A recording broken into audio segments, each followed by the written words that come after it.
Jadavada tadbirkorlikni toza boshlash uchun biznesga birinchi qadam kredit maslahatlarimiz bor. 15 million so'm belgiladi. 25% dan ishlar 25%.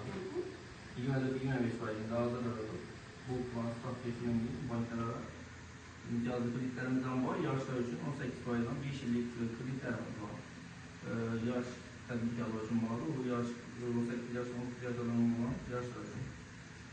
Fakat son ikinci sağlıklar asasen kadar tutulan kreditlerimiz var. O an imtiyazlı kreditlerden 20%'dan belirli, 20%'dan.